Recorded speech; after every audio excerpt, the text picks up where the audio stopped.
This was a struggle of Cuban patriots against a Cuban dictator. Imagine finding out that your own government planned to blow up buildings, hijack planes, fake funerals, and even kill innocent civilians. Just to start a war. Sounds like a movie plot, right? But this isn't fiction. It's Operation Northwoods, a real declassified U.S. military plan from 1962 to stage false flag terrorist attacks against Americans, then blame it all on Cuba. Cuban people have not yet spoken their final piece. And the craziest part? It almost happened. Stay with me because what you're about to hear will make you question everything you thought you knew about Cold War America. Welcome to Bizarre Blips, where real history is stranger than conspiracy theories. In this episode, we're diving deep into one of the most disturbing government plots ever conceived, Operation Northwoods. It is not the first time that communist tanks have rolled over gallant men and women. Let the record show that our restraint is not inexhaustible. This is not a drill. This is not speculation. This is from official top-secret documents declassified decades later. Let's break down how close the U.S. came to attacking its own people. The year is 1962. The Cold War is in full swing.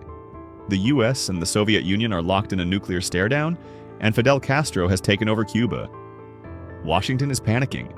The Bay of Pigs invasion has just failed miserably. President Kennedy is under pressure. The Pentagon and the CIA are desperate for a way to take down Castro. That's when the U.S. military's top brass come up with a radical idea. What if they could manufacture a reason to invade Cuba?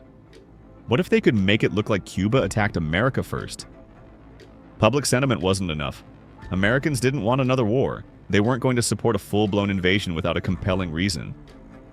So the idea was simple. Create that reason. Manufacture chaos, create panic, control the narrative. Enter Operation Northwoods.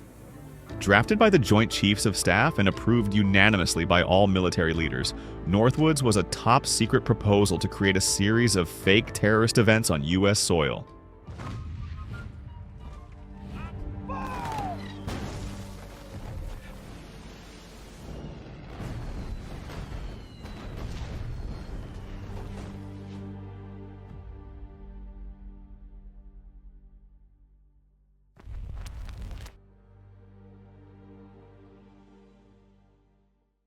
We're talking blowing up a U.S. Navy ship in Guantanamo Bay and blaming it on Cuban saboteurs. Hijacking U.S. commercial airliners and crashing them, or faking the crashes, while pretending the planes were full of college students. Setting off bombs in major American cities. Murdering innocent Americans and staging funerals to build public outrage. Using fake Cuban defectors to spread chaos and lies. Organizing violent incidents and blaming them on Cuban agents. All of it was designed to make Americans beg for war. The key idea? Psychological manipulation. Trigger an emotional response so powerful that public outcry would demand action. It was calculated, cold-blooded, and meticulously detailed. And this wasn't some fringe idea. This was coming from the very top of the Pentagon. Let's go deeper. One proposal involved painting a U.S. jet to look like a Cuban fighter and using it to harass or shoot down American planes. The goal? Make it look like an act of aggression by Cuba. Another plan was to blow up a U.S. drone aircraft over international waters and claim it was full of civilians, complete with staged wreckage and fake passengers. They even outlined how to plant fake evidence. There was even the idea of faking an attack on a boatload of Cuban refugees to tug at America's heartstrings and amplify the emotional pressure on the public.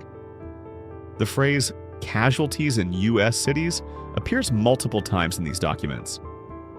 That means this plan fully accepted American deaths as collateral damage for political gain. It was psychological warfare, but turned inward on their own people. The documents detail how to manipulate the media, frame the narrative, and even coordinate with other departments to make it all seem legitimate. It was a blueprint for domestic deception. So why haven't we seen this in history books? Because President John F. Kennedy said no.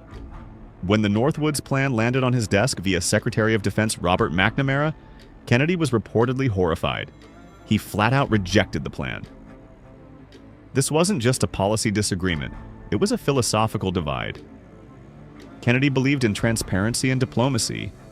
The Joint Chiefs, however, saw war as an inevitable solution. In fact, many believe this contributed to the growing rift between Kennedy and the military-industrial complex, a rift that some say may have played into his assassination just over a year later. Operation Northwoods remained a secret for nearly 40 years. It wasn't until the year 2000 that the documents were declassified thanks to the Assassination Records Review Board. The public was stunned.